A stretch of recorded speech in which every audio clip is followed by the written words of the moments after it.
ajjeesuun diinummaa. Yoo diina Oromoo taate malee Oromoo ajjeesuu hin dandeessu karaa jabaa. Xalayaan munnaanaa barreessu boodiif chokolleejjin naa barreessa. Oromoon haa xiiqattu. Gumaa ilma isaanii haa baatu. Amma duunu cimu. Amma dhiignu cimu. Nama kennaa addaa ta'e qabu. Maasufaa onni qabeetti. Yeroo baay'ee warri kuni darbee dhalatu. Safaru cirraale እውነት ነው ወይ? Gaarri diigamuu malee maan Oromummaadha. Hacaaluun naaf dhugaadha. Daadhii du'eedhee Hacaaluun hin sodaanne. Addis Ababaa miti yoon diqeeraa jechuu didan. Hacaaluun Biyya. daawwitiidha. Kunoo asumatti dhalate. Soorata dhalootaati. Kun nama xiiqii. Nama sabaa dhalate. Mana kitaabaa guddaa tokkotu hawaasa addunyaa jalaa gubate. Buqqeetu dhagaa cabse. Lakkoofsi 6 kana caaluuti asittidha kan inni tottolfamee bahe. Kaleessas Oromummaatti amana bahees gartuutti nama. Waan ilmoo akkanaa eenyumaaf waa kennuu jedha.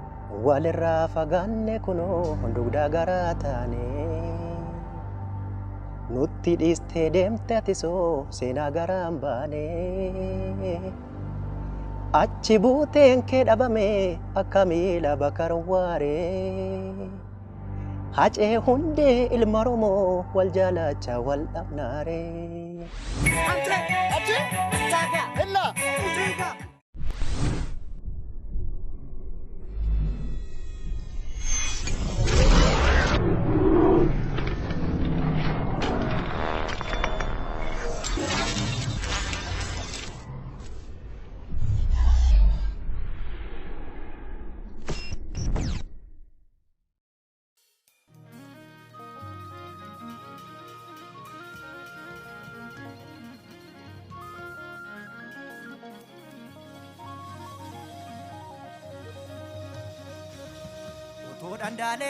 Daneta Gojeda kengingincha Uto dandacheta biyeta Hajenya dunangalcha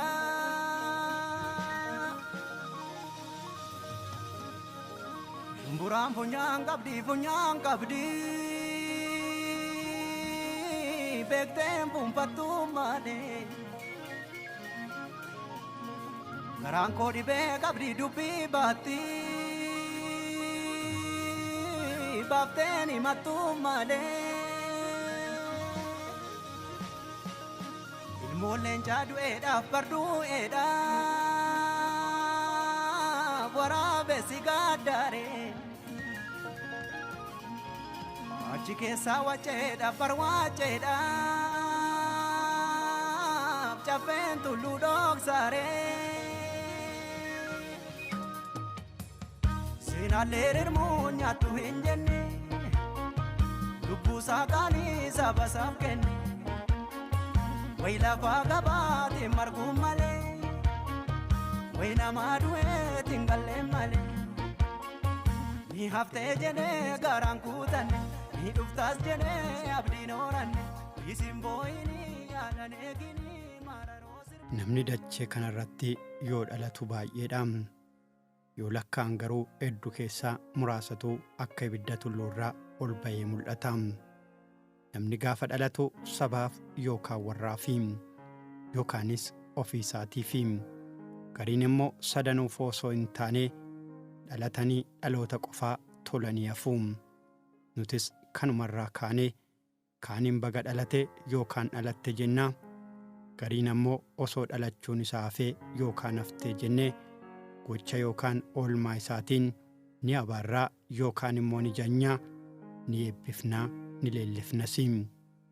Mucaan kun dachee maccaa kan warra dursee adda isaa qabsoo Oromootiif kennaa dhaga'ee amboo ambaa lafaatti yoo dhalatu namoonni baay'een tarii akka abbaasaa qawweeriyaa godhata yookaan ammoo akka haadhasaa garaa laafee guddata jechuun alatti namni waan addaa yaada jiraachuu baatullee abbaan isaa garuu Haacaaluu baasaniifi maaliifi karaa kamiin yoomii fi akkamitti Haacaaluun eenyu akka caalu garuu yeroodhaaf wanti beekamu hin jiru hawwiidhuma qofaanii. Obbo Hundeessaan Haacaaluun akka sirbu hin fedhanii. Mucaan koo baratu jedhu Dooktara barbaadu isa boruu hayyuu ta'ee rakkoo Oromoo fi Oromiyaa furuu, isa boruu goota ta'ee gidiraa fi roorroo Oromoo mataa gadi qabee gaachana ta'ee fi qolatuu wabii Amboo barbaadu. Kiraara tokko qaba. Kiraara kana fudhatee qarreen tokko goda kana jirti. Iddoo sanatti bahee kiraara kana rukutaa. Anillee maaliif kiraara kana rukutaa? Zariin koo weddistuu miti. Maaliin jedhee dallolaanii inni qofa egaa waaqatu kennaafi. Dhiibbaan abbaa isaa kun biraa hin hafne. Wajjumaan manaa bahee hiriyaa isaa biras ga'e. Faantuunis Haacaaluun akka sirbu hin feetu. Garuu immoo sagalee isaa kiiloolee sana yoon dhageenye yaadaan qalbii cabdii. Kiraara rukutaa, kiiboordiin taphataa, meeshaa keessaa jechuudha. Annaa yeroo mara eeguu deemu in sirbaa deema. Akkuma isin jedhe manni hiriyaa isaa immoo manuma keenya bukkee waan ta'eef foorcaafaa deema, sirbaafaa deema. Even waan inni hojjedhu irree otoo jiraate dhiisee tanan isa laaluudhaa ba'aa ture dura. Innaa ani sirba akkasittiin sirbu ammana miira keessa nan galchu. Garuu maalan jedhanii acee koo sirbituun mee mootummaa waaqaan dhaaluun jedhan. Yookiin akkas jedhu dhiisimee waaqni kan naa kenne kanaaf miti naan jedha. Haacaaluunis kanaaf weelloo isaa tokko keessatti yoo jirtu an jiraa kanaan achiin jiru jedhee jaalala ishiif qabuu fi oolmaa ishii ni jajee ni galateeffates.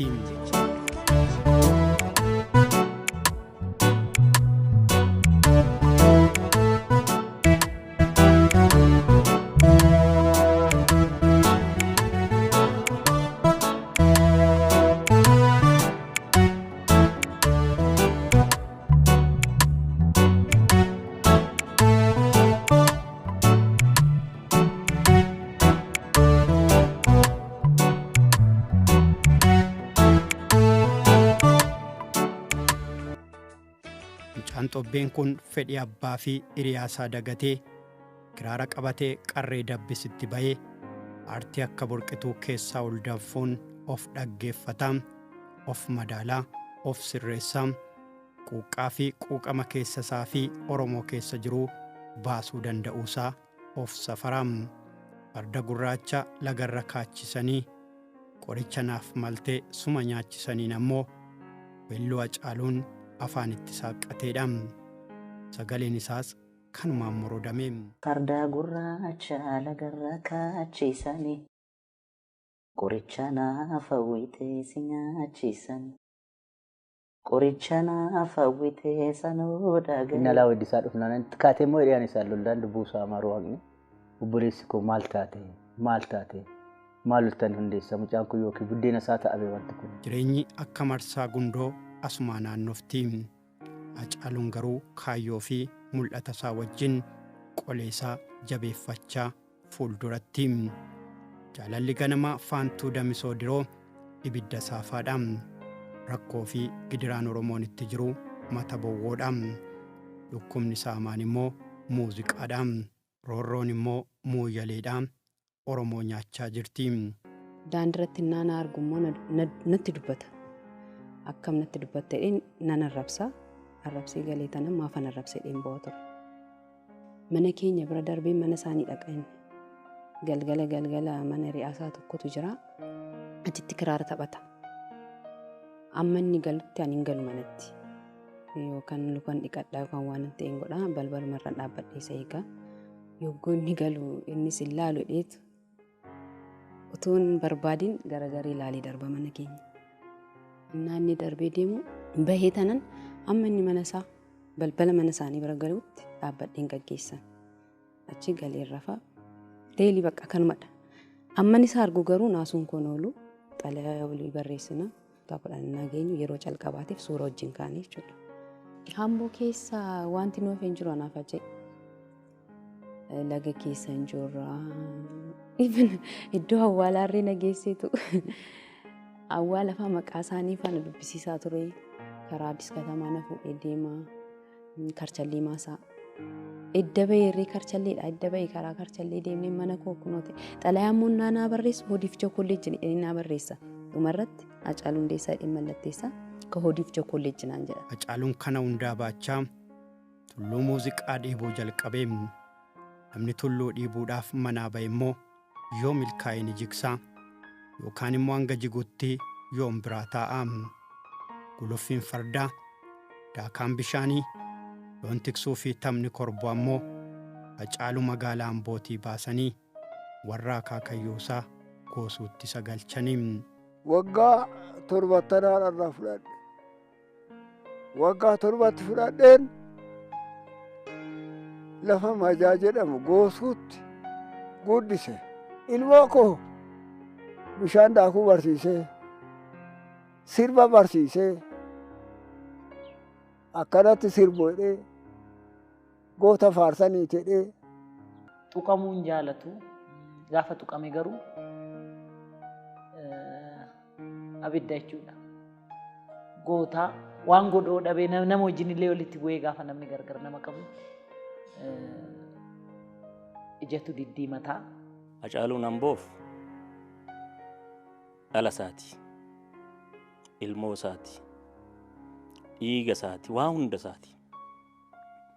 Hacaaluun har'aa biyyaaf ta'e kun asii biqile, biqiltuu Ambooti.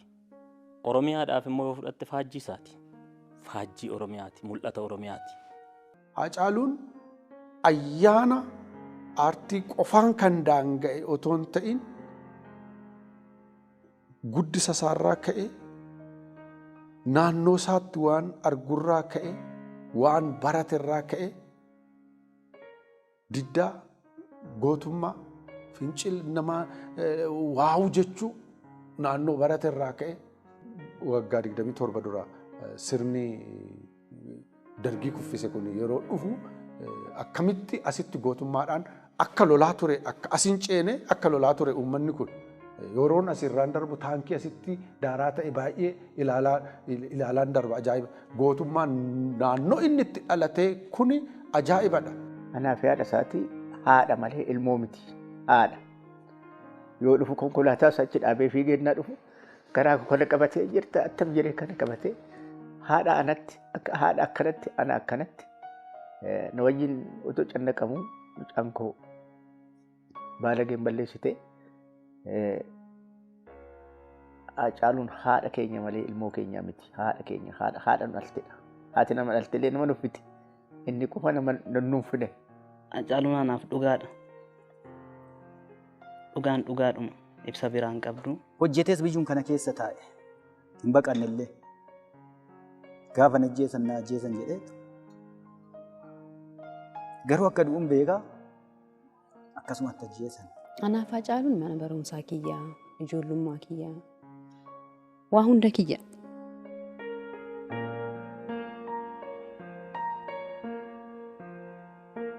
Yeroo inni daa'imaa fuulli isaa kun hin madaa akka malee.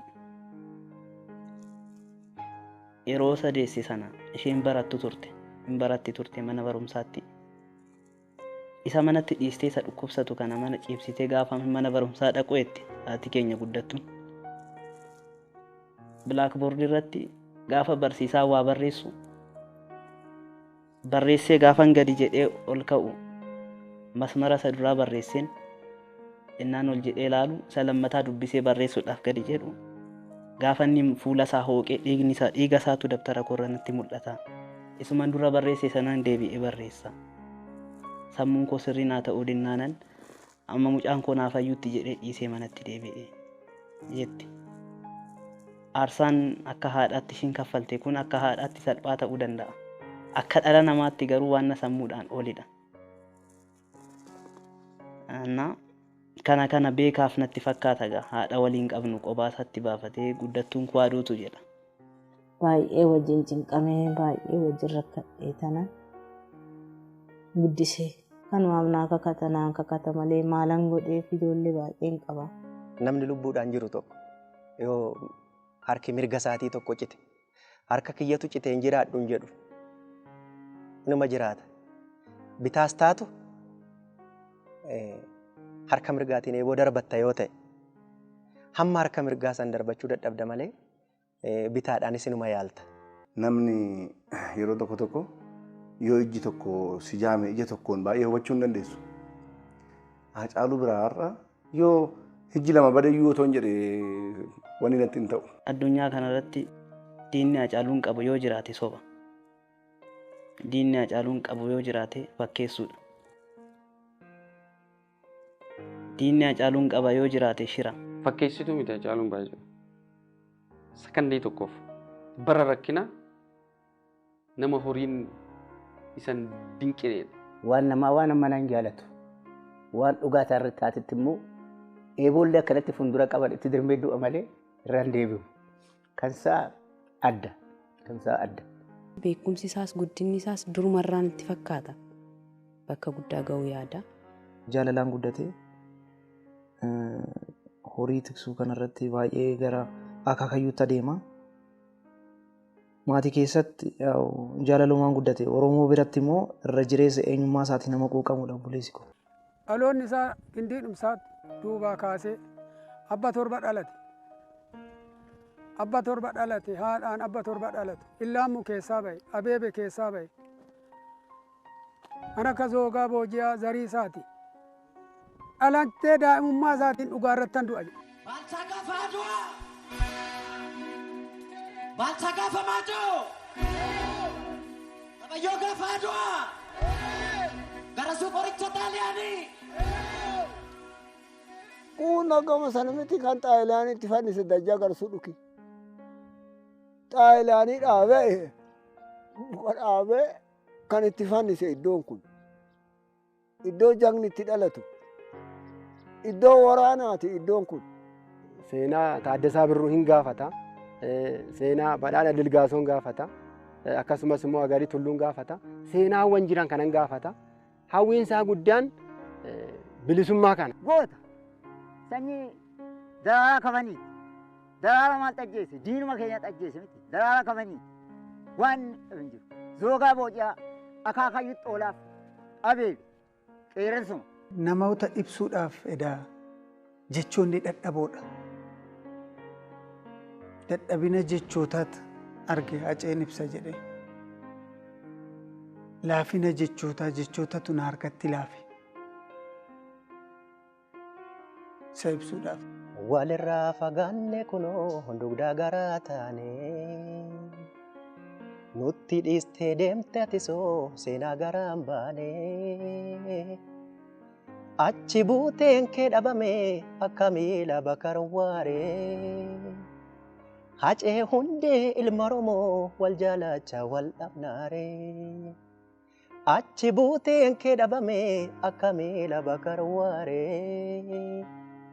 Hacee hundeessaa ilma Oromoo wal jaalacha wal dhabnaaree. Wal dhabnaaree wal dhabnaaree wal dhabnaaree.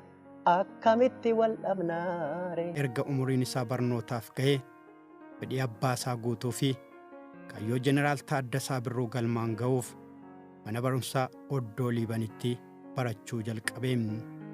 Oddoo Liiban keessatti ijoolleen baay'achaa Hacaaluun immoo caala qaacimmachaa Oromummaa ol kaasaa gadoon muuziqaa fi hiraarsaan siyaasaa isa dhamaasuus jireenyittuma fufee. Barumsaa fi kurkursa siyaasaa kan garee mana barumsaa isaa Oddoo Liibanii fi carii abbummaadhaan erga dorsaa ture. Hacaaluun gara mana barumsaa qophaa'inaa Ambootti darbee. Hacaaluun asitti immoo garee tokko jaagamaa badhaaneef kennuudhaan ofii immoo karaa gumii mana barumsaa barattoota kakaasuu isaa itti fufee. Barri 1995 Amboof jabana dukkanaatiin. Oromiyaaf immoo bara gaddaa yeroo itti barattoota ishii qaqqaalee hedduu itti wareegsifteedha. Barri 1996 Armeen Oromiyaa reenfa ijoollee ishii 100 lakkaa'amanii lakkoofteetti. Kan ilmaan Lanamboos dachee Nambo'aa lakkaa'u. Maamoo mazammir asi cimaadha barbaadan galaafatan. Hargaa'u dinqaa nama yeroo jalqabaatiif qawwee qabatee waddeessatti maqaan isaa hardhan ka'u. Cimaa Amboo jarri galaafatanidha. Daraaraa kafaniin galaafatan. Amma kana hundumaa kan galaafataniif maaliif?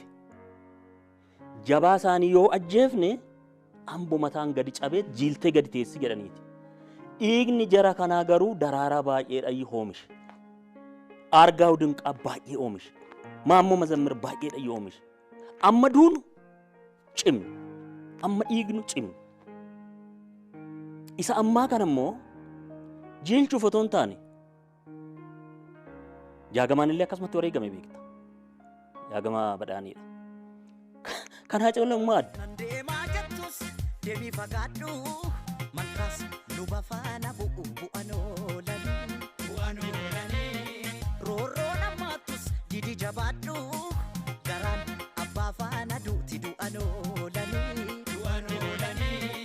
eegan oolee walirraandeessinu yajoollee duutiin oolee walirraandeessinu yajoollee. Fincilli diddaa garbummaa manneen barnootaa Amboo Haacaaluu Hundeessaa fi Jaagamaa Badhaanii dabalatee barattoota kanneen biroon dursamuu guutuu Oromiyaa wal ga'ee barattoota 100 lakkaa'amanis ni wareegame. Dubbiin osuma kanaan jiruu Hacaaluun siyaasaan mana barumsaa keessaa qabamee masaraa mootummaatti ijoollee 14 waliin hidhame. Hacaaluun yoo mana hidhaa galuu ergaa akkas jedhu barreessee hiriyoota isaatiif ergeemu. Ani nan hidhame osoo hin taane iddoo qabsoo kootiin jijjiirradhe jedheem. Bakki kun bakkatti shiftaan hidhamudha fi yakki gurguddaan bakka raawwatame bakkatti hidhamudha. Kanayyuu edda seenni dhageenya jechaadha. Maaliif jennaani keessaa homtuu seenuu hin danda'u duubarraatiin manni akkasii giraawundiin akkasii jedhamadhee uummanni Amboos hin beeku namni beekus hin jiru. Warra hojjetee fi warra hojjechiisu qofaatu beeka jechaadha. Sababiin sanatti nu hidhanii fi tokkoffaa magaalaa raayituudha, lammaffaa asfaaltii raayituudha. Yoo ajjeesanis yoo iyyanis namni si dhagahu hin jiru jechaadha. Kanaatiif akka barbaadanitti nu reebuudhaaf akka barbaadan nu fannisuudhaaf yoo duunillee akka nu dhageenyee fi kanaafidha kanatti isaan filatan. Hidhamuu jechuun maal akka ta'e naan galuu hin beeku ture. Bakka Haceen har'a hidhamee boru bahaadha kiyya kan inni eegaa ture. Achi boo'ee tanan gara manaatti galee bariitusaa bakka hidhame sanan deeme hin argisiisan. Yeroo mara ganama guyyaa galgala utuu achi hin gahin hin deebi'u. Achi guyyaa sadaffaa isaattidha. Obboleessi isaa fi eessumni isaa dhufanii huccuu fi nyaata qabanii maal hojjettanaan jedhan. Lakki Hacee yoo argisiisan jedhee ilaaluuf hin sitti hin argisiisanii kana boodaas hin dhufinnaan jedhan. Manadhaa sanatti gaafa tokko ooleen beeku ga'a. Hundoo si du'e reeffa fudhadhu naan jedhu jedhee tanan barii bareedha qabursii wayii godhee. Maali Hacuu koo hiriyoonni kee yoo fayyumaa? Maal taatee akkana taataa? Maalum jaalattamaan sii fiduu jedhaan. Ani harree miti beeree naan jedhe. Waa yaadaan jira harree miti alee. Sammuu keenyaaf qalbii keenya dhabnee akka baanu ture. Faallaa sanaa taanee baane nuti garuu. Dhokkamneetu maatii jalaallee nu dhoksaniitu. Nullee waliin arginu achi keessatti. Warri nu qoratan illee poolisii magaala kanaaniti. Federaalarraa dhufanii poolisii federaalaati.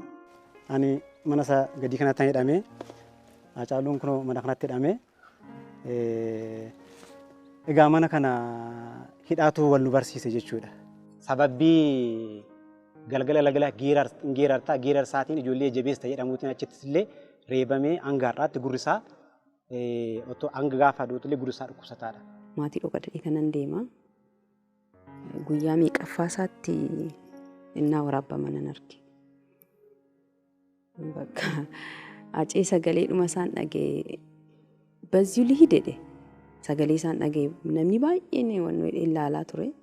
Yeroo sanaan hin beeku maal akkanarraa ka'e hin beeku akka ba'aatti narraa ka'e waan ta'e nan gammades bakka guyyaa torbaaf waan hin argineef jechuudha. Mana hidhaa keessatti wal barre'anii Hacaaluun ani ala ta'e inni mana hidhaa ta'e guyyaa tokko akka carraa ta'e ayyaana bara haaraa baandiin horaan boo hojjechuuf achi deemee egaa nuti yeroo sana informationii nuti qabnu umurii guutuu akka hidhamu Hacaaluun akka ba'u hin beeku ani.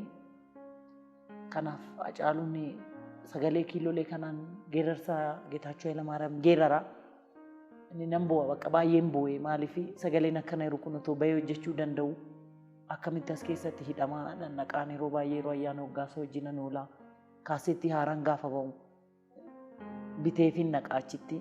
Asafna kan jedhu hin jiru keessa. Yoomiyyuu hin baana. Yoomiyyuu hin injifanna.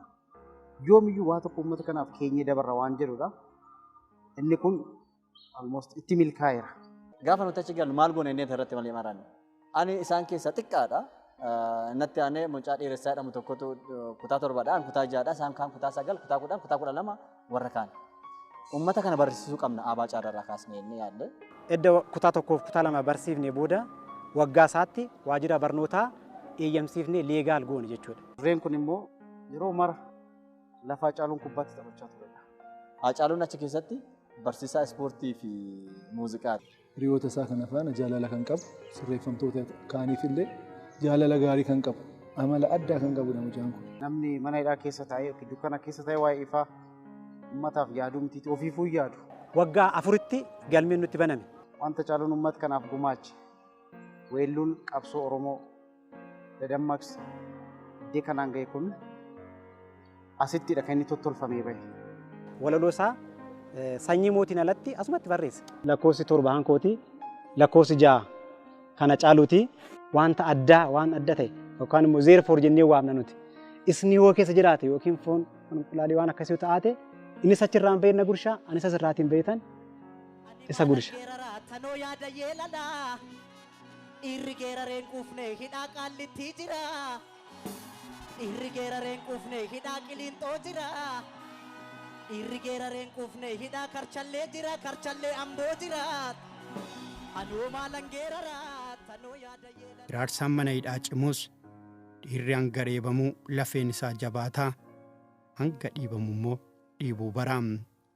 Hacaaluun waggaa 5 boodaa yoo mana hidhaatii ba'u qabsoo amboo bilisummaa fi birmadummaa Oromootiif gaggeessaa ture dabaaluuf rasaasni isaa kan inni itti qiyyaafatee muuziqaa ta'uusaa mirkaneeffate.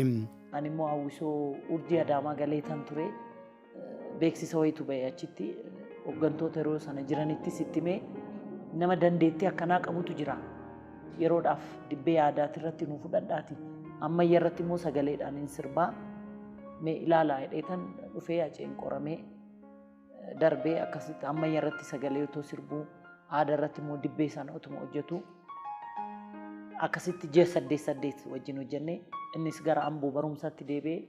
Hacaaluun waggaa 14tti roorroo Oromiyaa irra ga'u mormuudhaaf reebichaa fi hiraarsaa mana hidhaa waggaa 5f erga baatee akkuma bahin daandii qabsoo sadaffaasaa muuziqaatti qiyyeeffate.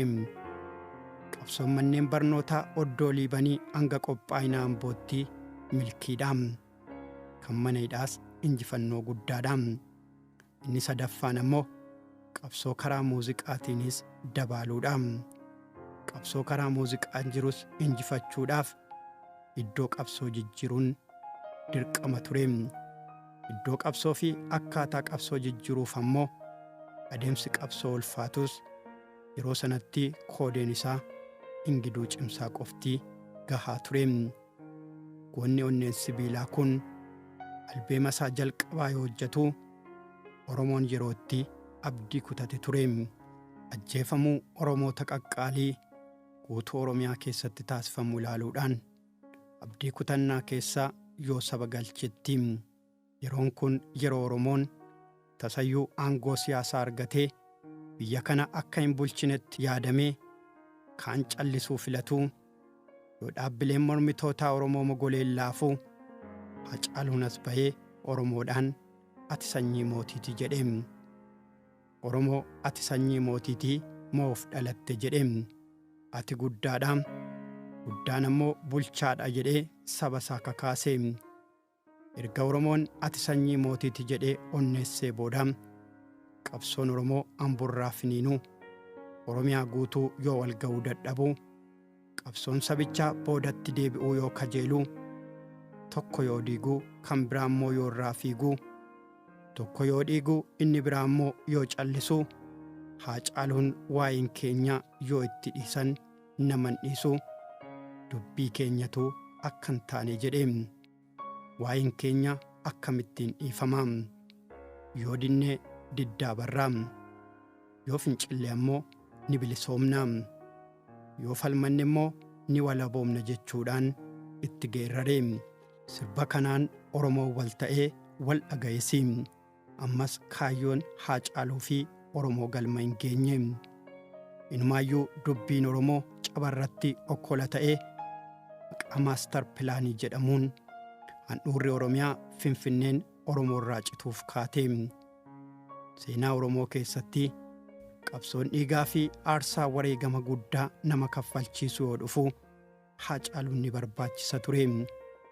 Dura baheetu maalan jira jedhee ofii boodatti deebi'ee Oromoodhaan hin jirtu hin jennee anatu hin jiru jedhee osoon ani jiruu Finfinneen nurraa hin cittu jechuu isaatiin gullalleen kan tufaa gaara bichuu ture dachee siidaa dabaleen farda isaa irratti soorratee farda isaa irraa fudhatanitti lafa keessa sirraa fudhachuu fi Oromoo ka'i jedhee diiganii gaara sanaa gaara diigamuun mallee nu baasan addaan baanee nu addaan ba'uun mallee. Gullalleen kan tufa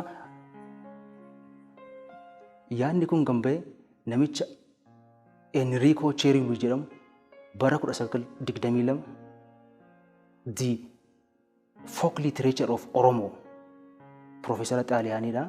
The folk literature of Oromo jedhee kan barreesse waa'ee keessattuu tuulamaa Oromoo liineejii Oromoo tuulamaa keessaati galaan kan jedhamu giddugala biyyittii akka inni qabatee jiru mandarri jalqabaa gullalleen immoo kan ishiin hoogganamaa turte nama tufaa jedhamuun kana baay'ee kitaabni kun kitaaba baay'ee turedha. Institute of Ethiopian Studies keessatti dubbise kitaaba kana. Haacaaluun kitaaba kana illee dubbiseera jechuudha. Wanti nun jedhu jechisaa jecha hayyootaa jecha beektotaa mammaasota waan jaarsoliin jedhan waan biyyi jedhamtu keessa rabeedha sirbata. Wanti hamaan tokko dogoggoreellee afaanii san ba'u jechuudha. Hacaaluun baay'ee qoosaa jaalataa. Dallantee irree Hacaaluu bira yeroo geessu wanni dallante suni hundi sirraa bada jechuudha. Si gammachiisa, si kofalchiisa. Osoo ta'ee fi otoo aaruu baatee yeroo baay'ee gammachuudha kan fuula isaa irraa argitu. Waa hundi isaa aartiidha. Waa hundaanuu aartistiidha. Yoo sirbu qofa miti. Yoo taa'uu, yoo dubbatu, nagaa yoo si gaafatu, yoo deemu. Hiika aartiitiin inni mataansaa. Ayyuu dargaggeessaati. Waa hunda beeka, seenaa beekaa. Maanguddoo caala seenaa beekaa. Dargaggeessa ayyuu. መጀመሪያ ያው የሙዚቃ ስራ በዛ መማረክ ነው የሚቀድመው። ከዛ በኋላ ነው ፊሊንጉም ክሬቲቪቲውም ሁሉም ነገር የሚመጣው። ሶ አጬ ለሙዚቃ ያለው መነካትና ለሙዚቃ ያለው ፍቅር ያለውን ኢነርጂ ማክሲመም እንዲያወጣ ያደረገው ይመስለኛልና በጣም አፕሪሼት ያደርጋል። በጣም ሙዚቃ ላይ ያለው ትኩረት ለየት ይላል። ለዛ ነው ጥሩ ስራዎች የሚሰራው። ሴና ከሌስ ዶከተ sirba isaatiin garuu ifa bahe. Kana jechuun Haacaaluun seenaa aartiidhaan barsiisa jechuudha. Har'aan falmee sirreessa seenaa karaarraa maqee. Har'aan falmee sirreessa seenaa karaarraa maqee.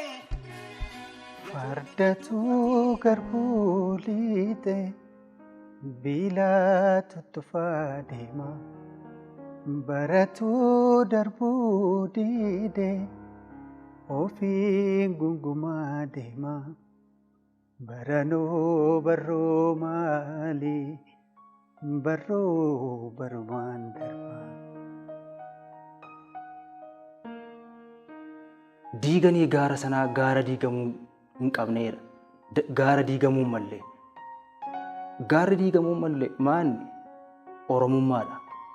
ሙዚቃ እውቀቱ በጣም ከባድ ነው ያጫሉ። የሆነ ካታጎሪ ላይ ከተው የምታስቀረው ሰው አይደለም ያጫሉ። በጣም ከባድ የዜማ ደራሲ፣ በጣም ከባድ ዘፋኝ፣ በጣም በጥልቀት ሙዚቃን የሚያውቅ nama kennaa addaa ta'e qabu uumaadhaan rabbi kanumaaf isa uumee kanumaaf isa jiraachise kan namni kamiyyuu gochuu hin dandeenye muuziqaan gochuu danda'a. Addaa gabrummaa keessatti muuziqaan iddoo guddaa qaba. Akkuma addunyaattis. Soorettii haadha sooree irbaanni irra buusa qaba. Soorettii fudhattee soorettiin personal neemiidha maqaa intala Oromoo taate tokkoof kennamudha. Har'a garuu maqaan sooretti jedhamu namni hin baasu. garuu maqaa baay'ee bareedaadha. William Shakespeare what is in a name jedha. Maqaa keessa maaltu jira jedha. Maqaan sooretti jedhu oromummaa ibsa. Maqaan callisee namaan kennamu. Maqaan sooretti oromummaa ibsa. Dubartii Oromoo taate. Dubartii akkamii? Dubartii odoroo, dubartii guddoo taate. Qaamaanis guddoo garuu qabeenya kan qabdu. Kun parsanaalleemii uummatni Oromoo dhala isaatiif kennatudha. Kun irraanfatameera. Yaadatamuu qabaadha. Injifataadhaan Hacaaluu fi walleewwan qaqqaalii artistoota Oromoo kanneen biroo waliin ta'eetu injifatee. Hacaaluun lolchiiseetu Oromiyaa fi Oromiyaan akka walirraa adda hin baane ni hambisiise. Oromoo fi Oromiyaanis walirraa hin cinne, Hacaaluunis hin injifatamne. Maastar pilaaniin erga fashalaa'ee booda immoo Oromoon sirna garboomsaa ofirraa kuffisuudhaaf aarsaa guddaa kaffalee. Hacaaluun har'as hin baqanne. Ani hedduu beekameera jedhee boonee istiidiyoo muuziqaa qofa hin oollee galee dhokatees hin teenye. Biyya hambaattis hin godaanne. Iddoo sabni isaa itti wal ga'u hundaa deemee waliin gaddaa fi gammachuu isaa hirmaate. Akka miliineem addaraashiin sun guutuu gooneetu achitti hojjetamuu qaba. Gaafa hojjetamu immoo meeshaaleen isaa koonsartii osoo hin taane koonsartiif teeletoonii ta'uu qaba. Akkuma kun maqaa misoomaatiin teeletoonii godhamee miiliyoonotaan sassaabamu kanatti tarii beekamu bara miiliyoona 30-40 yoo sassaabne jara buqqaaniif koondominiyeemii ijaaramu sumatti lafti guuteera.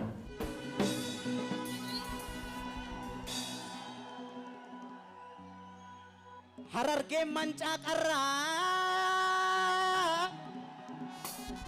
Harargeen mancaa qarraan tuulamni farda leenjisee roorroon daangaa dabar roorroon daangaa dabarraan qeerroon Iddoo irreechaatti shimala isaa qabatee Oromoo ta'unneessee aadaa fi amantii saba isaa dabaalee wajjinis ni qooddate.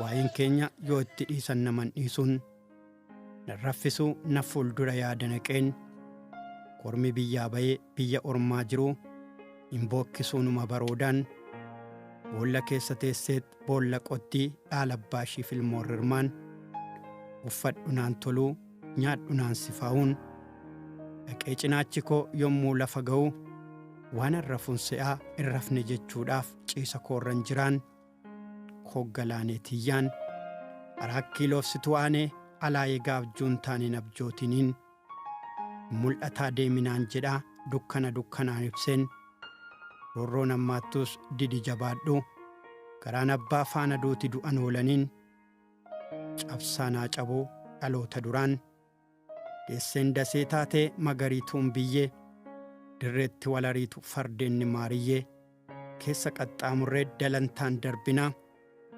kamiseetti buunee sidaamee sirbinaan eessa jirtaan roona rammayaa goguus beeki maqaan goguun taatu nu sossobu malee beeki garaan sobuun taatuu fi kanneen biroo sirboota qaqqaalii Oromoon aceelma hundeerraa dhaaleedhaam. Maleeyaa lammii tokkummaa dhabuu namarraa affisu. Allayyaan allayyumaa maaltu wallayyaan nuurufa jedhe alagaan alaguma alagaan alagumaa maaltu walagaadhaan fedha jedhe. Artii Oromoo keessatti walleen waan weellisanii biraa galan miti aarsaa qabaam. Aarsaan immoo wareegamaan dabaalamaam. Kan wareegamu immoo gootaam. Eebbisaa du'ee jedhee Usmaayyoon hin sodaanne. Usmaayyoo du'eedhee Yoosef hin sodaanne. Daadhii du'eedhee Hacaaluun hin sodaanne. Hacaaluu du'eedhee anis hin sodaadhu. Nan xiiqeffadhe. Haaloon qabadhe. Daran Hacaaluu kumaatamaan baasuu daandii isaa hordofee iddoo Hacaaluun hir'ate kanatti Oromoodhaa guutee argamuun barbaada. Isa garee tokkotti, amantii tokkotti, siyaasa tokkotti isa fuutee achi keessa booksii keessa gashitee isa kaa'u. Sanaa olidha. Nama ce'uudha. Nama du'a nama jireenya ce'ee du'a gamatti ilaaluu danda'uudha waan ta'eef namoota akkasii yeroo muraasa keessatti argachuus hin dandeessu. በብሔር በጎሳ በሃይማኖት በምናምን የተከተተ ሰው አይደለም ሃጫሉ። በኢትዮጵያ እምነቱ ያምናል፣ ኦሮሞነቱም እንደዚያው ያምናል፣ ይኮራል። ተሳስበን መኖር እንዳለብን አንዳችን ያለ አንዳችን የትም እንደማንደርስ እንደማያዋጣን የሚያስብ ሰው ነው። ሶሻብል ነው። ሙዚቃን ኦሮሞ dhaloonni amma jiru kuni sabaaf sablammiin akka Oromoo dhaggeeffatu yookaan muuziqaa Oromoo dhaggeeffatu hin dhoose jechuudha. አፄ እንግዲህ በጣም ክሬቲቭ ልጅ ነው።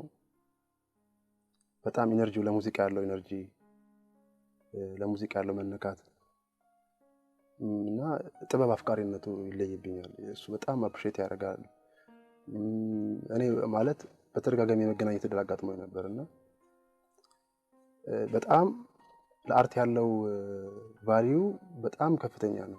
አፋኖት ኢትዮጵያ keessa jiran gurri keenya dhagee guddate. Sanarratti Hacaaluun nama Oromoodhaa milkeesse. Maaliin jabaa giddii jaalatu yaada jedhu naa mirkaneesse. Maaliif Hacaaluun gaafa diina saba Itoophiyaa jedhamu sana mormu weellisaa ofii jaallatan caala maqaa isaan na'u. Hacaaluu aanfatan. Hacaaluun goota ati kana naa ta'i jettee fuutee geessitee akka siif ta'utti isa goote akka meeshaatti itti gargaaramtu miti. ሆደ ሰፊ ነው። በጣም አዛኝ ሩህሩህ ነው። በጣም ለሰው ደራሽ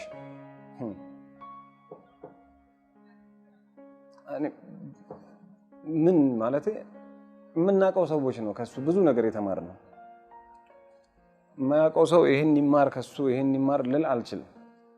እኒ nama adda adda qooduu hin beeku, nama adda adda qooduu hin jaalatu. Namni walqixxee maaliin maal kan abaluu argatee abaluu maa dhabaadha. Abaluu argatee abaluu maa dhabaadha kan isa mormu malee nama addaan hin qoodu. Dhuguma immoo Oromummaa isaatiif cimeetu lola. Jechoonni isaa ulfaatoodhaa lafee namaa cabsuu, qaama namaarraa citanii, dhiiga namaa keessa labanii, kulkula roorroo riganii nama keessaa baasuu, sirboonni Hacaaluu raagdotaa boru barii namatti agarsiisuu, suura guyyaa boruu kaasaniis namatti mul'isuu. Sirna kaleessaa darbe keessatti waan huleetti rukutame wanta immoo irra ture wanta immoo hamma irra jiru waan gara fuulduraatti itti deemnu nama tilmaamee beekudha, nama hakeekudha, nama beekudha. ጎበዝ ዜማ ደራሲ ነው። ዜማዎችን ለመስራት የሚመርጥበትም ቅኝት ዘፈኖችን ለምን ፐርፐስ በምን እንዴት መስራት እንዳለበት ያውቃል። እንደ ሙዚቀኛ በጣም ጎበዝ ድምጻዊ ነው። ለኔ በጣም ድምጹን በጣም ነው የምወደው። ምነው ሰፈሩ ጭራለ እውነት ነው ወይ ወሬ የምሰማው ተደርጓል መነወይ በድዬሽ አይደል አምናለው መለየትሽን አላሰብኩትም ክፉሽን የኔ ያለሽ በድዬሽ አይደል አምናለው መለየትሽን አላሰብኩትም ክፉሽን የኔ ያለሽ። ይሄ ዘፈን ግጥሙም ዜማውም ያጫሉ ነው። እሱን የሰጠኝ እኔ በጣም እንደ አርቲስት እንደ ዘፋኝ ምናምን ብቻ አይደለም አይውና በጣም አሪፍ ከሚባሉ አርቲስቶች ከማቃቸው በጣም ቤስት የሚባል ፐርሰናሊቲ ያለው ሰው። ቢደ ጃለላ ዌሎ ሳቲን ሉቡ ሚሊዮኖታት ቀብሲሴም ይፈገመቹቲን ኦኔ ሳኒ ይብሴ አብዲ ቶሬ jireenya isaanii ho'isee sammuu isaanii keessatti godaannisa jaalalaa uumee morma isaaniitti immoo kudhaama hidhee ni bohaarsee ni gammachiisee gaafa roorroo immoo eenyuyyuu dursee aarsaa kaffaluudhaaf qophaa'ee. Sagalee uumamaan kiilolee fi gurra namaatti mi'aawu kan dhaggeeffatanii hin quufamne kennaa addaa kan miira namaa tuqu dhageettiif kan toluun qaamaaf qalbii mirqaansee walleewwan hawwataa iddoo fi yeroon osoo hin daanga'iin bara baraan dhaggeeffataman weellisuudhaan beekamtii fi jaalatamummaa guddaas ni gonfate.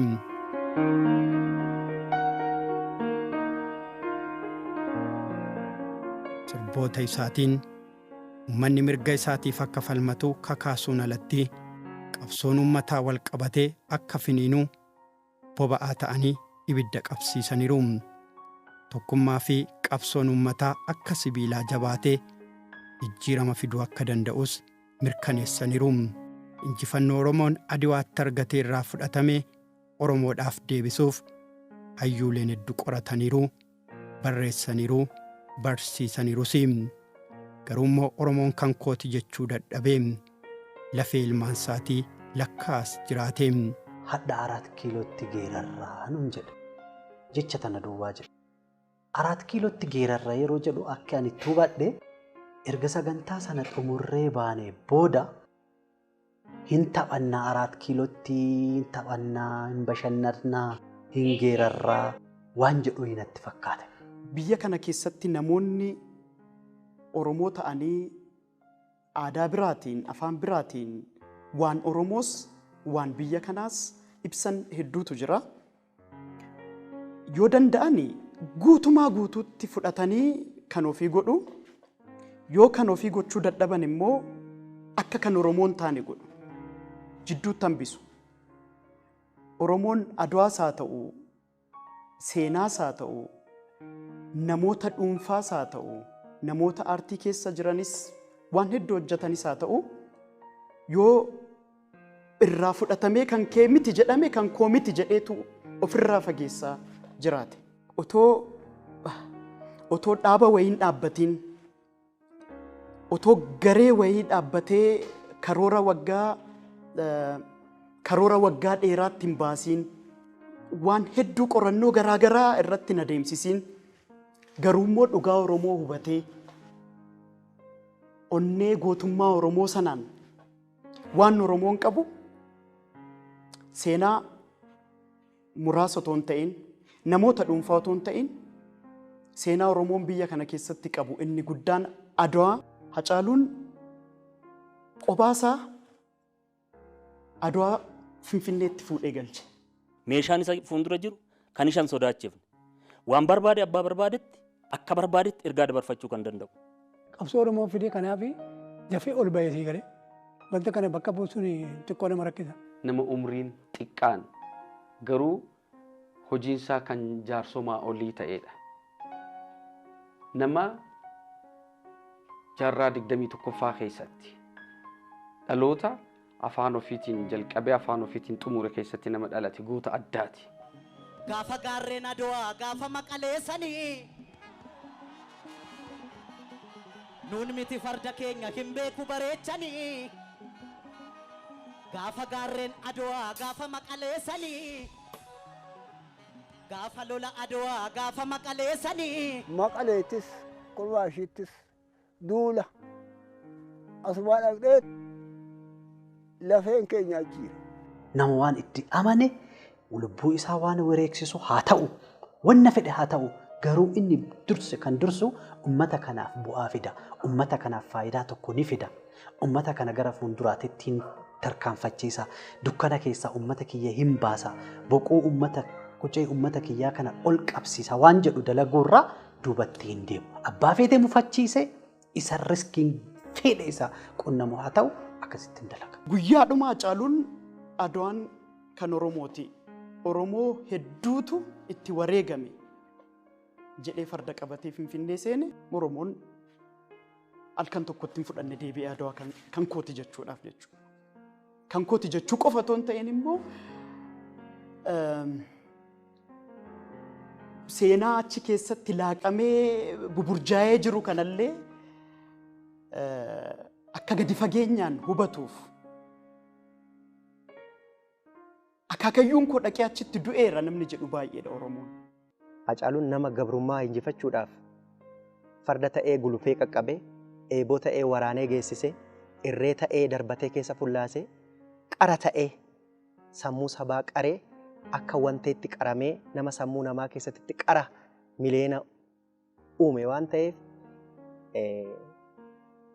Hacaaluun nama gabrummaa injifachuudhaaf qabsaa'e waan ta'eef gabrummaatu Hacaaluu mo'ate otoo hin taane Hacaaluutu gabrummaa mo'ate jedhee waan yaaduuf Hacaaluun anaaf goote jechuudha.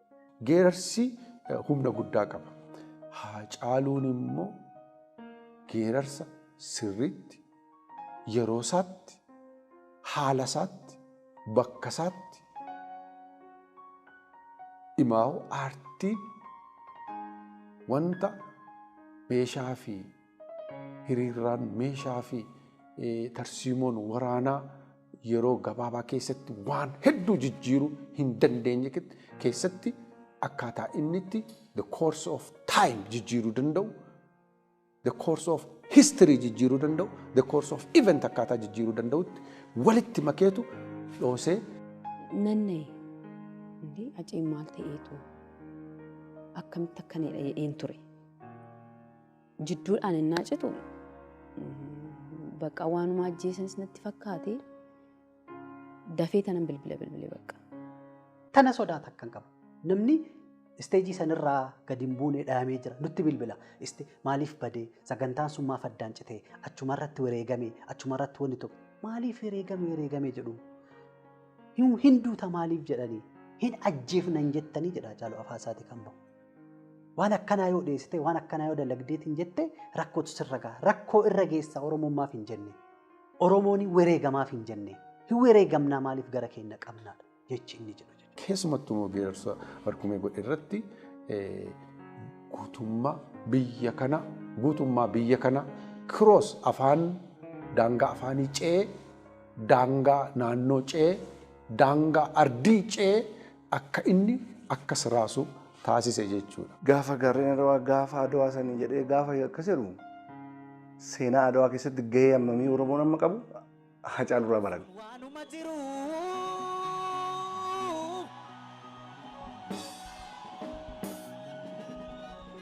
Obsuu waanuma jiru obsine amma obsa erga sodaa fakkaate ka'een ishiitti cabsaa.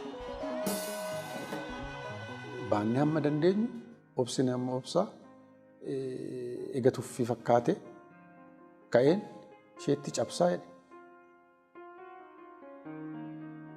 jedheetu itti cabse. In cabsiin otoo jedhamuu dhaqee cabsa. Wottamani taanaan abbaa fi himaan taane. Ittuma deema malee duubatti hin jedhu. Nama guddaadha. Ebeluun yookaan pirezidaantiidha. Qixuma haasaa inni haasa'u nama guddaa faana nama guddaa ta'a. Xiqqaa inni argu xiqqaa ta'a. Nama akkasiitti Hacaaluun argu. Yeroo sana garaan koo tokko mucaan koo dubbataa ijaa ta'eef yaalittiin koo waagoota jedhee baay'ee garaan koo shakkaa jira.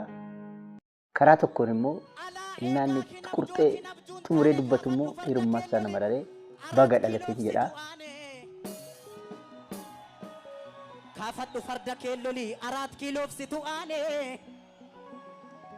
Kaafadhu bulloo keellolii 4 kiiloofsitu aanee. Kaafadhu eeboo keellolii 4 Hacaaluun gaafa roobaa dibaabee Oromootii ittiin cabbii qolannee gaafa barkume ammoo loltuudha ittiin lollee gaafa sagaleen Oromoo humna dhabdes sagalee guddiftuu Oromootii ittiin addunyaatti dubbateem. Waa'een keenya yoo itti dhiisan naman dhiisuu bar dubbii keenyatu akka hin taaneem. Oromoo keessa kan naanna'ee dhikkifataa ture cabsee lubbuu isaa takkittii qabu wareegamtus hin gaabbu jedhee Oromoodhaaf dubbate. Oromoodhaaf falme. Oromoodhaaf iyye. Oromoon akka dammaqutti. Oromoon dammaqee akka duubatti hin deebinetti. Iddoon ga'uu qabdu iddoo kana kanatti gochuu qabdu kana jedhee galma tokko keessatti akka waan Oromoo hunda walitti qabeetitti humna artii isa keessa jiru humna artii akka laboobaa ibiddaa isa keessaa boba'uun ummata Oromoo onnachiise ummata Oromoo si'eesse isa of dagate of barsiise isa of irraanfate dammaqsee isa of gurgure akka inni deebi'u godhee isa ciniinuudhaa gamullee akka inni dhungatu godhee humna artii biyya kana keessatti humna artiin qabu guddaa diinaafis firaafis kan agarsiise galma tokko keessatti Hacaaluu galo yoo duune illee nu gaana jedhee na bira darbe ani sattaaneetiin sirban ture. Oromoon gaafa Finfinneedhaa bahu farda isaatu bahee Hacaaluunis Adwaa Finfinneetti fiduu isaatiin dura farda Oromoo Finfinneetti deebise. Adwaa deemee bilisa kan baase fardeen keenya. Kanaaf ani fardeen nan fida. Akka fardeen keenya lolanii Adwaa bilisa baasan akka aartiidhaan nan mul'isaa jedhe. Baalchaa hospitaal jira Lidataa.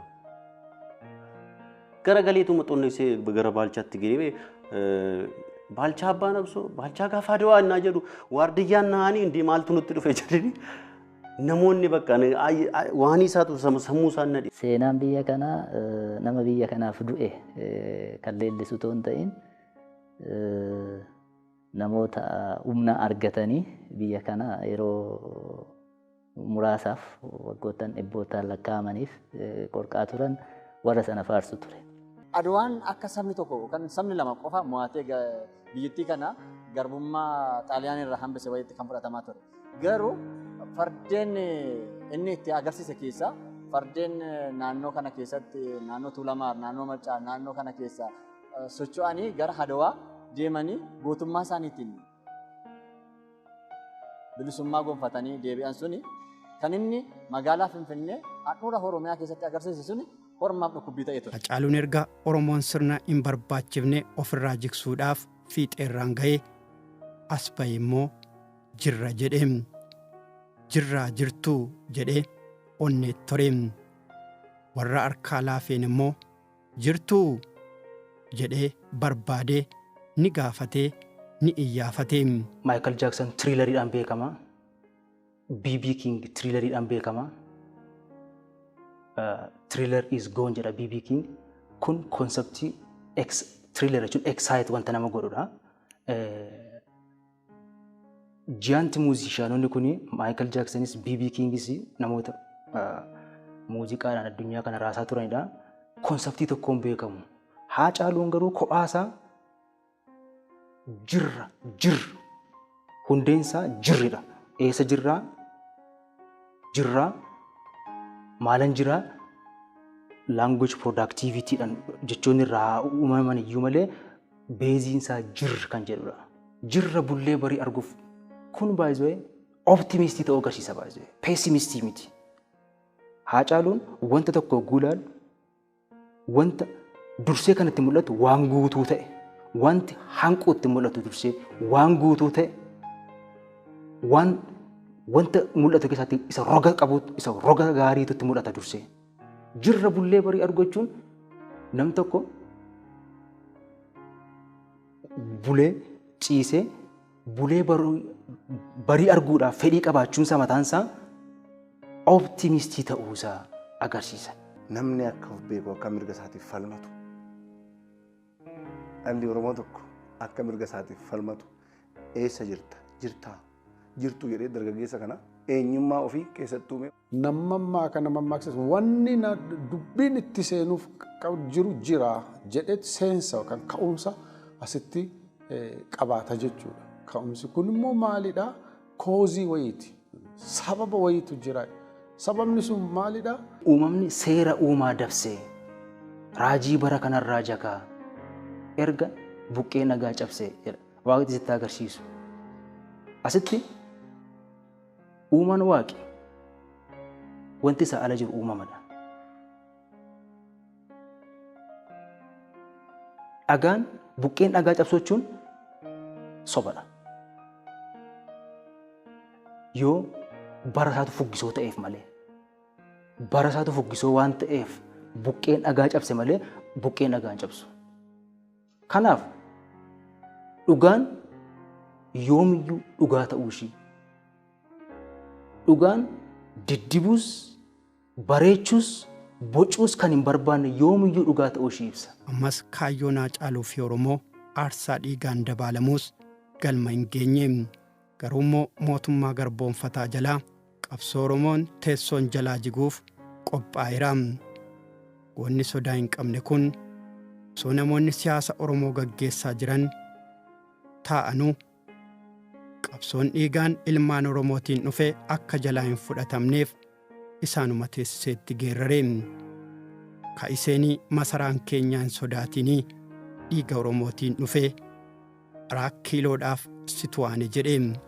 Tuulamaa fi Maccaan immoo situ masaraa eegaa ka'ii farda kee fe'adhu eeboo kee qarii soroorsii gaachana kees fannoo irraa buusii maaliif duuta mana teessee roorroon dhufee si marsee shirriituu fi humbannaa buqqisaa jiruu sittis darbuufi jedheen. Oromoottis kallattii agarsiiseen. Qabsaan mirga dhala namaa fi aartist Haacaaluu Hundeessaan erga Oromoon masaraa seenees simannaa pireezidaantii Eritiriyaa Isaayyaas Afeworqii irrattis akka sirbamuuf affeeramuus ajjechaa yeroo sanatti Oromoota mi'eessoo irra jiru ni mormee ni balaaleffatee nurraa dhoowwaa yaa biyyaa diddan qeerroottaniyyaa jechuudhaan Haacaaluun dhugaa haqaan tiksuudhaaf nama dhalate ta'uusaa ni mirkaneessee.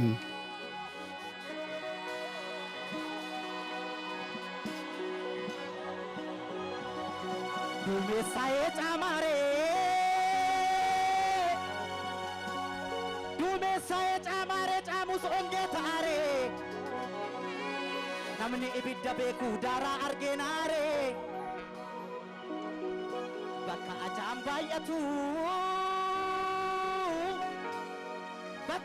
baay'atu bakka tortoraaf raqa allaattiif saree malee kan biraa maaltu dhaqa.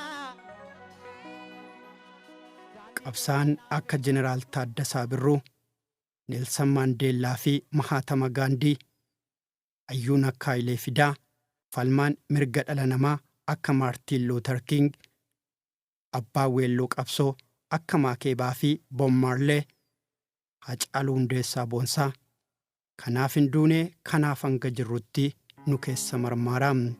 Kaduun beeka qofa yoon du'e maali? Dhugaan hojjedhee yoon du'e maali? Dhugaa hojjedheen du'a malee asii fachi malaan maltumaa keessan galu jedheetuma afaan baasee dubbataa iyyuu mucaan koo. Haacaaluun amman du'aatti hin eegne iyyuu akka jarri akka namni isa ajjeesutti nan beeka. Jechuun inni xiiqii kee of keessaa qaba. Haa ta'u malee si'a ammaa Haacaaluun namni isa ajjeese jedhee hin yaadne. Oromoon akka sabaatti wanna qabu dhabe. Oromoon dhugaasaa dhabe. Qabeenya guddaa Afrikaan qabdu, qabeenya guddaa addunyaan qabdudha. Lubbuu isaatu dachee gatta'e malee seenaan isaa dachee ol waan ta'eef Haacaaluun hamma dura otoo hin taane amma booda jiraata. Hin mararamuu, hin mo'amuu. Maaliif kaayyoo sabaati kan inni qabate waan ta'eef.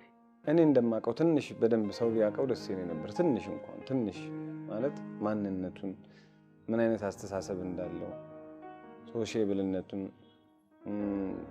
በእርግጥ አሁን ያው ሰው ሁሉም ልቡ ተንሰፍስፏል።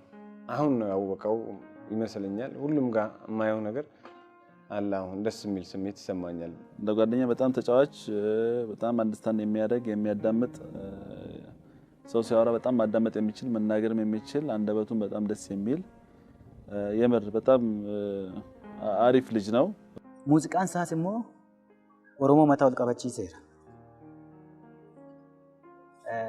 ነሞኒ ባየኒ ዌሉ አጫሉ ኬሰቲ አራኪሎፍሲቱ አኔዳ ይረት ይፈተነት ፈካታ ሰነሚት ገሩ ሰነዱራ ዌሉን ነው ጀቻ ቱሬ nama waa'ee oromummaa beekuu fi nama sirba sirriin xiinxalee ilaaleedha. Sirba caaluu nama gadi fageenyaan dhaggeeffatedha. Kan sirba isaa beeku jechuudha. የመጀመሪያ ቀን እንግዲህ መጥቶ ሳምፕል የሚገባበት ቀን እሱ ፋይናሉን ጨርሶ ነው የወጣው እና ይታወቀው ነበር እላለሁ ከብዙ ነገር አንፃር መተቀን ደውሎልኝ ነበር ማለት ነው። ከምሽቱ አንድ ሰዓት አካባቢ ወይ አንድ ምናምን አካባቢ ደውሎ በዛ ሙዚቃ ጉዳይ ነው ያወራነው እና ያወራነውም ዘፈኑን መልቀቅ እንደሚፈልግና ላይቭ ሙዚቃ መሳሪያዎች መግባት እንዳለባቸው ቶሎ ቶሎ አስገብተን ባኬን ቪዲዮ ክሊፕ ሰርቼ እንደው መልቀቅ ፈልጋለሁ ምናምን ሲል ነበርና እንደ አጋጣሚ ደግሞ ሙሉ ነው የጨረሰው። ሙሉ ግጥም ነው የዘፈነው። ስለዚህ የሚቀራው እኛ ጋር ያለው ነገር ነው ማለት ነው። ፉልዱረ ዳበቴ qomoo saba isaatii ol qabaa ture, ol nu qabee akka mataa ol qabannee deemnu nu godhe akkuma gootota Oromoo kaanii. Oromummaa kana ol ka'uu qabaa jedha. Oromummaan kun akkatti dubbannu illee nurraa fokkisuu qabu. Waan guddaa malee waan xiqqaa hin hawwatu du'e. Inuma yaadas daandumsana oolaa hin milkeeffatas. Otoo lubbuudhaan jiru aadaa Oromoo, seenaa Oromoo, falaasama Oromoo, xiinsammuu Oromoo haala artistik ta'een uummata kana biraan ga'eera. Saba gabrummaa keessa jire bilisoomsuuf du'e malee duuta akkanaa immoo du'a miti. Kan dhaabbiitti sammuu du'aa baatee jiru jira. Qaamni mormaa gadi jiru hin dalagaa. Qaamni mormaa ol jiru hin dalagu. Nama sammuu du'aa baatee jiru. Kan akkanaa waliyyuu dhalatanii dhalanneerra jedhu. Hacaaluu faana garaa tokko keessatti dhalachuu jechuun carraadhasii dirqamas. Anaaf namni kamuu nama akkasaa wajjin otoo dhalatee otoo carraa akkasii argatee carroome namaafan hawwa. Quuqqaa saba Oromoo keessatti wanti isaa hafe tokko iyyuu hin jiru. Nus bor hin jirru. Garuu gaabii guddaa boru dhaloonni keenya uffatu dhaa jirra. Isa kana xumuruun dirqama. Yoo hin taane Oromoof Oromiyaas qorri balleessa. Oromoo biratti kudhaamni wanta inni ta'e hin beektu. Dhaloota dhufuuf kudhaama seenaati. Kudhaama dhalootaati. Hacaaluun kaleessa warqeedha. Warqee mormaa. Har'a ejersa. Rirmi hin nyaatu. Qabsoon Oromoo gootota kumaatama dhale. Kumaa kitilaanis nu harkaa nyaate. Har'a iddoon irra dhaaban hundu lafeedha nu waraana. Dhiiga nuun mucucaata. Nama ifaaf falmu, nama walabummaaf falmu, sodaa irraa kan ka'anii ofitti amanuu dhabanii dukkana uffatanii ajjeesuun isaanii ofii du'anii jedha. Namni seenaa qabu siidaan dhaabachuu fi danda'a. Siidaan sun jiraataadha.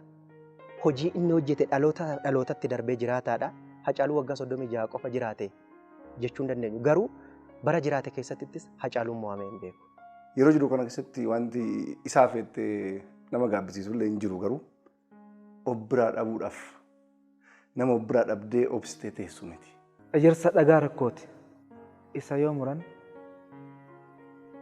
dhagaa fi dhagaarraa cabsu. Oromiyaan ijoollee akkanaatiin ijaaramte. Dhala akkanaa yoo dhabdu ni bootti, ni mankaraarti, ni gadditi.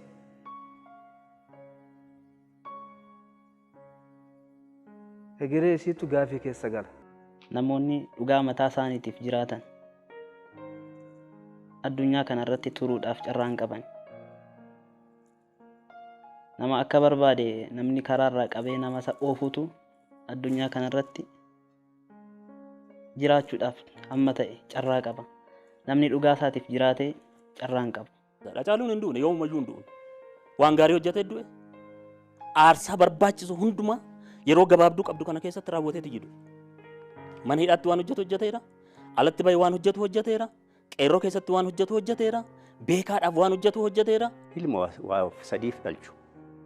Waa sadii jechaan tokko ofiif dhalchu. Ofumaaf guddifatanii ofumaaf jiraachisanii ofumaaf nyaatee du'a ilmi sun achumatti jecha. Inni lammataan lammiif dhalchu. Lammii gargaara. Lammii keessaa beekamaadha. Mirga lammii kabachiisa. Lammata kun. Sadaffaa biyyaaf dhalchu. Biyya guddisa, biyya bulcha, biyya ceesisa, biyya ijaara. Biyya ceesisee gara addunyaatti dabarsa. Mucaan amma du'e kun kan keenyaa miti. Kan biyyaati. otoo waa'ee Hacaaluu beekee diinni isaayyuu inni ajjeese iyyuu silaa amma bahee of ajjeesa ture. Hin beekan Hacaaluu. Saddeet keenya dhumnee otoo Hacaaluun maatii fi sabaaf jiraate anaan natti tola ture. Afrikaa kibbaarraa bilbiluu, ijoolleen Sa'uudii jiran bilbiluu, Ameerikaarraa bilbiluu, Kanaadaarraa jiran, Eurooppirraa bilbiluu. Maal sii taanaa? Akkaawunti moo'ii baniiti. Akkaawunti moo'ii baniiti. Mallaqaa sitti roobsinee mana si ijaaruu qabna, konkolaataa si bituu qabna kana jedhanii. Deebiin Hacaaluu maal akka ture beektaa? Deebiin Hacaaluu warra konkolaataa si binna jedhee Nuhoo Gobanaa, artisti Nuhoo Gobanaa, hayyuu abbaa qabsoo hangafa kenna dhibamee ijoolleen gateettiitti baadhatanii deemanii akka daa'ima. Wincheriidhaan deemanii. Ani konkolaataa ittiin deemu ammatti ni qaba. Nuhoodhaaf konkolaataa osoo hin bitin an konkolaataa leegzarii nan barbaachisu. Isaayyuu bitaa fi isiniin hin jedhu. Anatu dalagee bitaa fi anatu konsertii qopheessee Nuhoodhaaf bitaa anaaf hin barbaachisu. Warri itti bilbilan kun imimmaan jigsaa booyuu. Biyya keessaa abbootiin qabeenyaa sabboontonni muraasni jiran isaanis hin booyuu. Achiis ijoollee biyya alaa biyya Saawuz Afrikaa maal jiran saniin dhumarratti dhiisuu dinnaan maal akka jedhe beektaa? Uummata kiyya kashira aangawoota yeroo saniitiin Harargee irraatti buqqaan magaalaa godina Arsii lixaa magaalaa bishaan gurraachaa qubatan uummata saniif mana naa ijaaraa jedhe. Uummata saniif mana naa ijaaraa jedhe. Anaaf wanti tokko nan barbaachisu. Yeroo sana akkuma sanaan akkaawuntii kennutti kennan jedhanii mallaqa afaan waan walitti qabannu hin jiru. Akkaawuntii warra koree yeroo san achitti ramadamee mana san ijaarsu mallaqa daayirekti isaanii wal qabsiisee mallaqni akka achitti galu jedhe. Mana balbala 8 bilookii 2 gurguddaa balbala 8 ijoollee Saawuz Afrikaa irraa Arabarraa biyya Ameerikaa irraa sanuu muraasa namni baay'een sanii ol godhudha bilookii 2 ijaarse. Eenyuuf ummata haadhoo isaa ummata isaa ummata inni jaalatu ummata shira yeroo san aangawoonni mootummaa naannoo san turan mootummaa yeroo san turan buqqisanii Harargee irraa qe'ee isaanii da'ee mana isaanii OR irraa qe'ee isaaniitirraa buqqaanii achitti buqqisanaaf bilookii 2 ijaarsee Hacaalu. Nama dhalatee guyyaa tokkoo fi fitoon jiraatiin saba isaaf jiraatee saba isaaf darbe. Nama rakkata qarqaaru nama shamisiif kootii kaawwatee ba'e kootii kennee shamisii uffatee galuudha. Nama birrii 10 waggaa qabaate 5 namaa kennee 5 fudhatee galuudha. Hacaaluun walumaa galasaa nama sabaa dhalateedha. Nama maallaqaa hin jiraannedha. Nama faayidaa hin jiraannedha. Nama uummataa jiraate nama biyya isaati jiraate. Artistii beekamaa tokko yoo dhibame isatu biratti argamaa yoo du'e isatu biratti argamaa.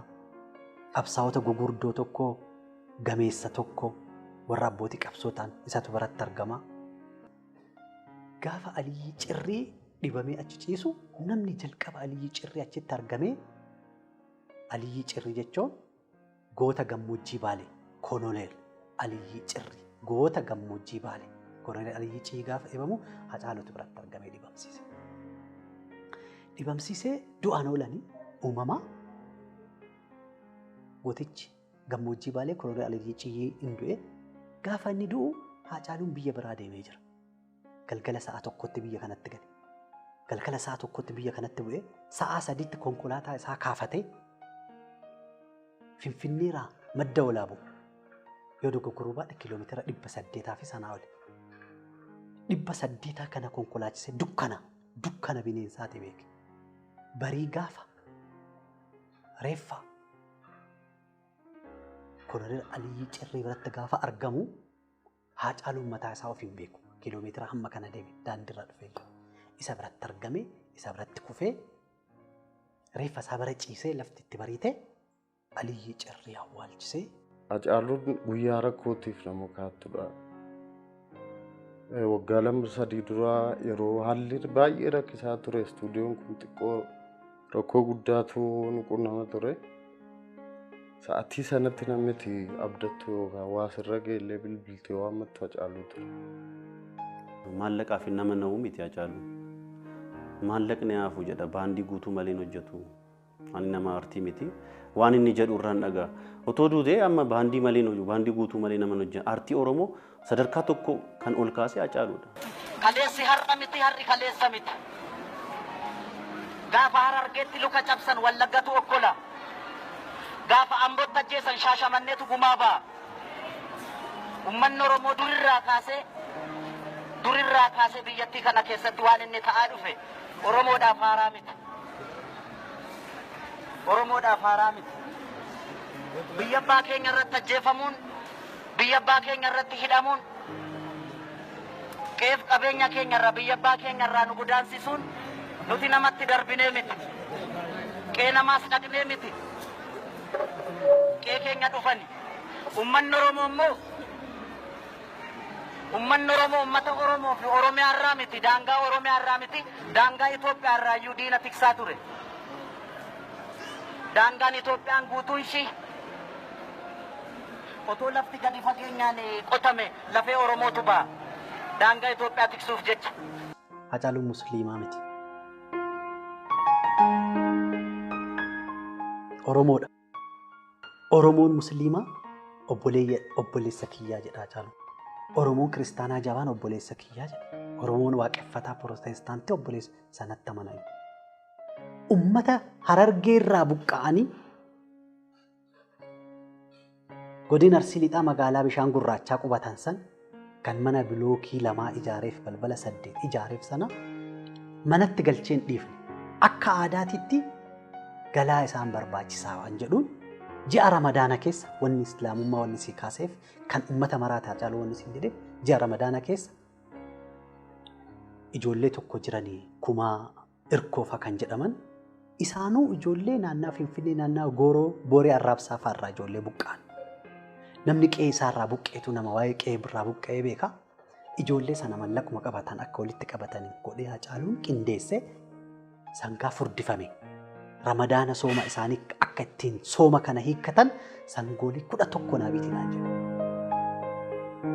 Hajaasan wattichaa namni jedhamu jiranii manguddoo guddaadha Arsii keessatti baay'ee nama jaalatamanii akkasumas obbo Ilmayyii Loongalchoo nama jedhamu jiranii namoota kana kantiibaa yeroo sanii obbo Dastaa Bukuluu kan dagachuun barbaanne namoota kana waliin taanee gabaa baanee sangoolee sana binnee eegne. Hacaaluun hiriyoota isaa waayiloota isaa qabatee Finfinnee irraa ka'ee dhufe ummata sanachitti argamee ummanni musliimaa sun ummanni Harargee sun ummanni qe'ee ofii ORraa buqqa'e sun qeessatti nyaata OA nyaatee timiraan lulluqattee sooma kan dabarsu hadda buqqa'ee bakkee kana jira cinaa dhaabadhee sooma isaanii hiiksisuu qaba waan jedhuun biratti argamee soomsisee ummata sana sangaa 11 sangoolee 11 kan furdifaman dhiyeessee bakkee sanatti. Dureeyyiin karaa mootummaatiin ijaaramanii kottu mana lafa fudhu gaaf jedhaniin inni rakkoo keessa ta'e sanaan jilbifate. Hacaaluun qabsaa'aadha. Namni qabsoo sa'aatti rakkina sitti himatu hin qabu. Rakkoo injifachuudhaaf rakkoo isaa dhiisiiti. Namni kan rakkoo saba isaatiif ciniinsifatu rakkoo isaa yoom sitti himata. Kana hundaa keessa taa'ee Hacaaluun ofiif osoo hin taane nama biraatiif maatii isaatiif osoo hin oollee maatii biraatiif osoo jiraatu waxabajjii 22 bara 2020 waggaa 36 isaatti dachee Tuulamaa naannoo mana waliin jireenyaa Galaanitti inni wareegame. Garuu wanta na gaddisiisee wanta baay'ee jira. Du'a isaa caala wanta baay'ee na gaddisiiseera. Hacaaluun namaaf akkas hin turre. Hacaaluun waan harka isaa argate jechuuf anaaf xiqqoo natti ulfaata. Hacaaluun oolmaa saba isaatii fi hiriyoota isaatiif oole du'a isaa irratti hin arganne. Didaadha. Ani amma ammaatti an akka nama tokkotti namanne waanuma akkuma yeroon biraa didu sana waan cabsee yookaan didee biyyoo sana ofirraa hayee dhufuun se'a. Egaa hin taane akka maleetti bakka maleetti yeroo maleetti nu harkaa badee aceeni. Egaa anis uummata Oromootiin har'as boru siftaanis gumaa Hacaaluu baasuu qabnan jedha. Fuulduratti Hacaaluu ta'een dhaladha namni jedhu hin fudhadhu. Eessaa ka'ee teessa dhaquutoo deemuu kufe. Kanaafuu kana galmaan gahuu keessatti nuti maal gochuu qabna jettee Oromoon haa xiiqattu. Gumaa ilma isaanii haa baatu. Nuun jabaadhaa namni nuun jedha isaaniin warra gaddaa jedhaniin immoo namni jabaadhaa waan hin jenneef haa jabaatan isaanis. Waaqni dhala isaanii irratti kan akkana hin fidiniin jedha. Biddirri isaanii waan gaarii naa deebi'u. Waaqayyo isaanii haa jajjabina kennu. Biddira alamii, biddira qananii haa arganii, biddira akkanaan argini. Jireenya gaarii ilmoon isaanii mul'atee, guddatee, dubbatee, dhalli dhala isaanii itti darbee beekaan